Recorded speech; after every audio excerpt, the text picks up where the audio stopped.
Dos grandes ganadores de la jornada. El primero, el peso mexicano, que se fortalece frente a las divisas extranjeras. Y la segunda, quien lo hizo posible, la secretaria de Energía, Rocío Nale, quien con su participación en la OPEP defendió el petróleo mexicano y la soberanía del país con sus recursos naturales.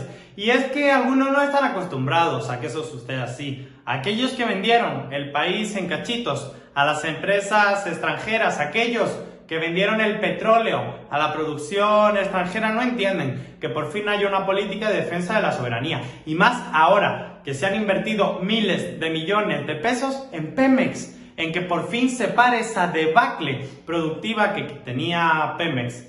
Lo que pedía la OPEP era que todos los países bajasen su productividad de petróleo para que suba el precio de los barriles, algo que no beneficia a México en este momento, que busca subir la productividad general de Pemex tras décadas de neoliberalismo.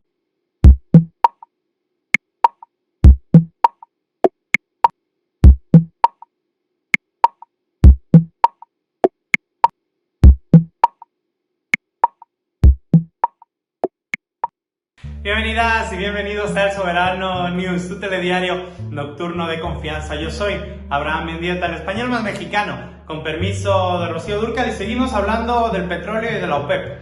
El acuerdo al que se compromete México es bajar en 100,000 barriles diarios su productividad. El resto de los barriles, hasta llegar a los 400,000 que pedía la OPEP que descendieran, los asumirán los Estados Unidos de América. Y no porque Donald Trump sea muy generoso y amigo del pueblo mexicano, sino porque precisamente sus reservas de petróleo, su negocio petrolero en Texas, con la bajada de los precios, hace que el petróleo estadounidense esté siendo en este momento muy poco rentable.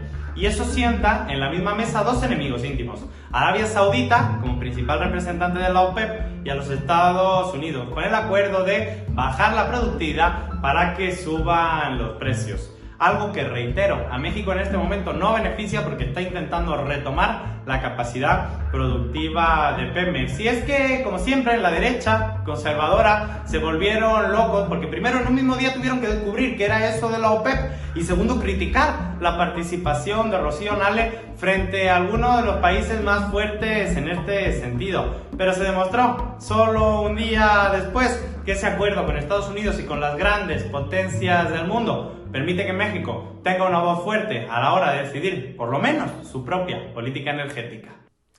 La jefa de gobierno de la Ciudad de México, Claudia Sheinbaum, ha demostrado estar a la altura para hacerle frente a esos grandes empresarios que durante esta emergencia sanitaria del coronavirus no han tenido reparo en violentar los derechos laborales y despedir ilegalmente a decenas de miles de trabajadores en nuestra capital. Hace unos días la jefa de gobierno hizo un llamado para construir una CDMX socialmente responsable, donde se sancione a las grandes empresas que sí tienen dinero para seguir pagando a sus trabajadores, pero deliberadamente deciden despedirlos. Dio a conocer que durante las 2 primeras semanas de marzo, solamente 10 empresas despidieron a más de 12,000 trabajadores. Además, dijo que hay registros de empresas que despidieron a la totalidad de sus empleados. ¿Quieren saber otra cosa? Estos despidos se hicieron únicamente basándose en especulaciones, pues se realizaron incluso antes de la declaratoria formal de emergencia por el coronavirus. La doctora Sheinbaum aseguró que estos despidos en masa son ilegales y que ya se está trabajando con la Secretaría del Trabajo Federal para sancionar a los consorcios que incurrieron en estas prácticas. Y será ella misma quien se comunique con los empresarios que en estos tiempos difíciles han desamparado a sus trabajadores, a pesar de que a ellos les deben el éxito de sus compañías y el dinero que han podido generar. Incluso ante los pataleos del presidente de la Coparmex, Gustavo de Hoyos, Claudia Sheinbaum se ha mantenido sin pleitos, pero inmutable y firme ante sus convicciones de cuidar y defender los derechos del pueblo de la Ciudad de México. Esto fue todo por mi parte. Yo soy Camila Martínez. Nos vemos en la siguiente.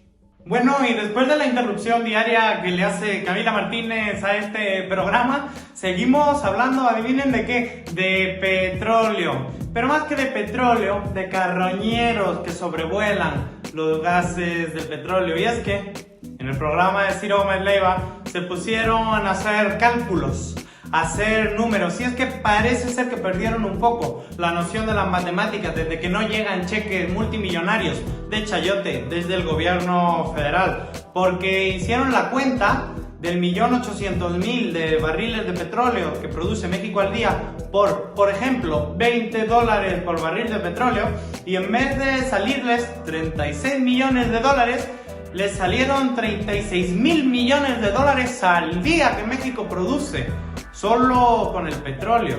Y la verdad es que si esas fueran las ganancias petroleras en México, yo creo que nos podríamos permitir tener algo así como una gran BBC y mandar al carajo este tipo de televisión basura como la que hace Ciro Gómez Leiva, David Páramo y compañía.